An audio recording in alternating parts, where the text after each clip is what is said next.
Halo anak-anak, selamat pagi. Bertemu kembali dengan Miss Dewi. Kali ini kita akan belajar tentang tema 1, indahnya kebersamaan. Subtema 1, keberagaman budaya bangsaku. Ya, masih kita di tema 1 ya anak-anak. Subtema 1, pembelajaran yang keempat. Nah, adapun tujuan pembelajaran kita kali ini adalah pertama, anak-anak menyajikan gagasan pokok dan gagasan pendukung dalam bentuk peta pikiran.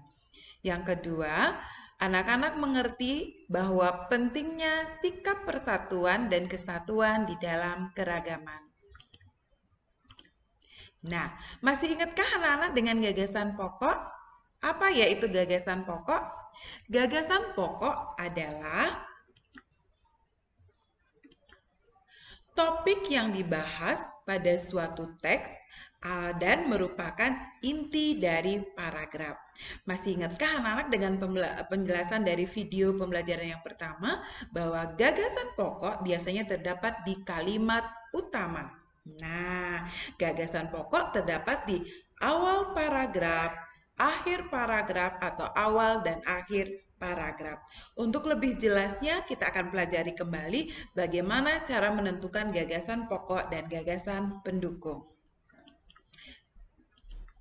Baik, kita lanjutkan kembali dengan gagasan pendukung. Gagasan pendukung adalah uraian atau informasi tambahan pada suatu teks atau penjabaran dari gagasan pokok. Biasanya, gagasan pendukung lebih dari satu gagasan dalam setiap paragraf. Nah, mari untuk lebih jelasnya kita akan perhatikan paragraf berikut. Ya, anak-anak coba perhatikan.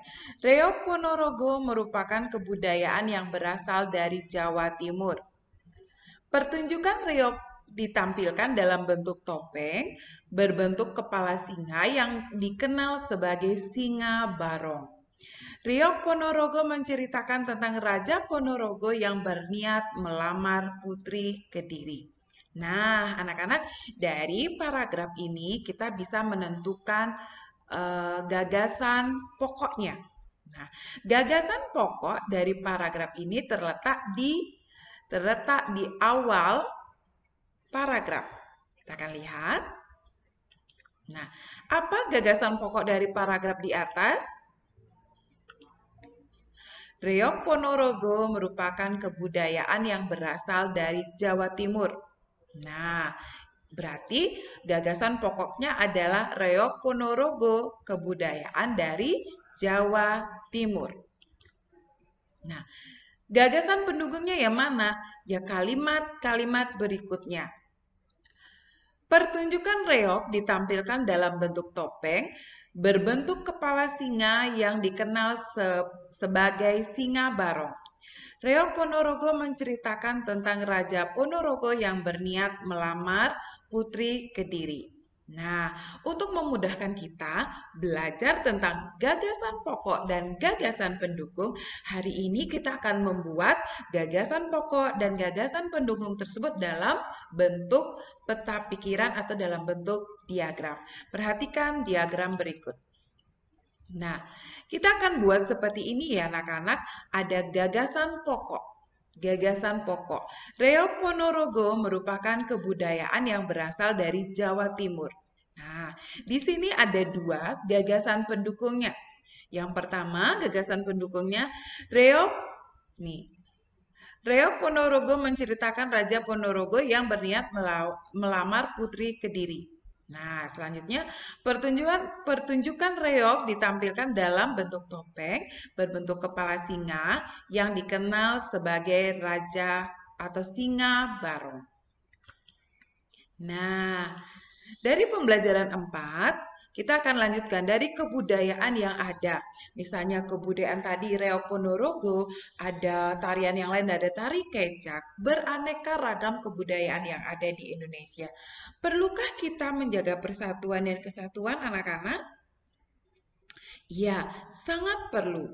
Dalam Bhinneka Tunggal Ika, kita harus menjaga persatuan dalam keragaman agar keutuhan bangsa dan negara tetap terjaga. Nah, mengapa demikian ya anak-anak? Menurut kalian mengapa kita harus menjaga persatuan dan kesatuan? Ya, supaya bangsa Indonesia menjadi negara yang kuat, negara yang kokoh, tidak mudah terpecah belah, tidak mudah dipengaruhi oleh bangsa-bangsa asing yang ingin menjajah bangsa Indonesia.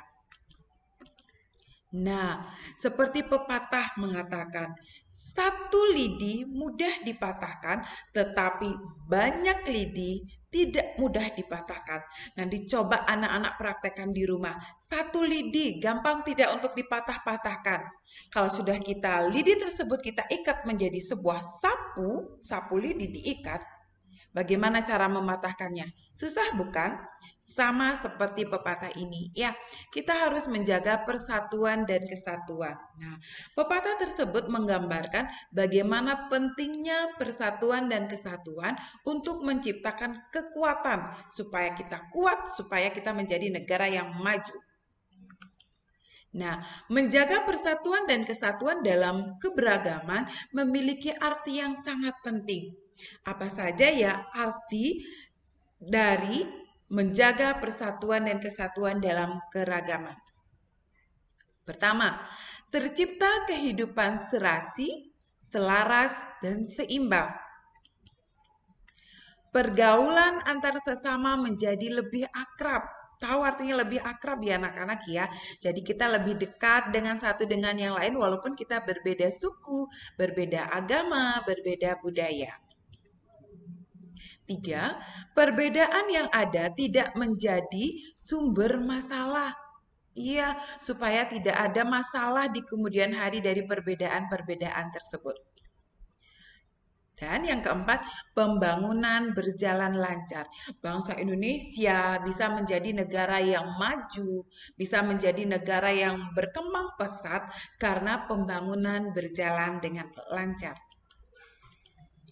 Nah, untuk menjaga persatuan dan kesatuan dalam keragaman, sikap-sikap apa saja yang harus kita lakukan? Sikap-sikap apa saja yang harus kita kembangkan untuk mewujudkan persatuan dan kesatuan itu?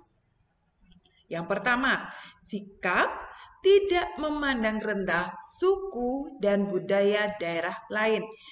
Dan maksudnya adalah jangan menganggap bahwa suku kita paling baik. Suku kita paling yang terbaik. Jangan pernah mengejek suku bangsa atau budaya daerah lain. Ya, itu yang pertama, sikap yang harus kita kembangkan dalam diri kita.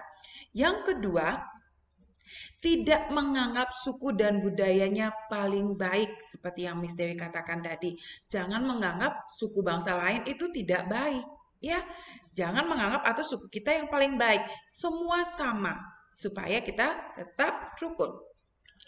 Yang ketiga, berteman tanpa membeda-bedakan status sosial. Tahu artinya status sosial? Tidak mau berteman dengan teman yang jelek, tidak mau berteman dengan teman yang miskin. Dia bajunya kotor, dia bajunya jelek, aku tidak mau berteman dengan dia. Itu tidak boleh dilakukan. Berarti sikap yang ketiga adalah berteman tanpa membeda-bedakan status sosial.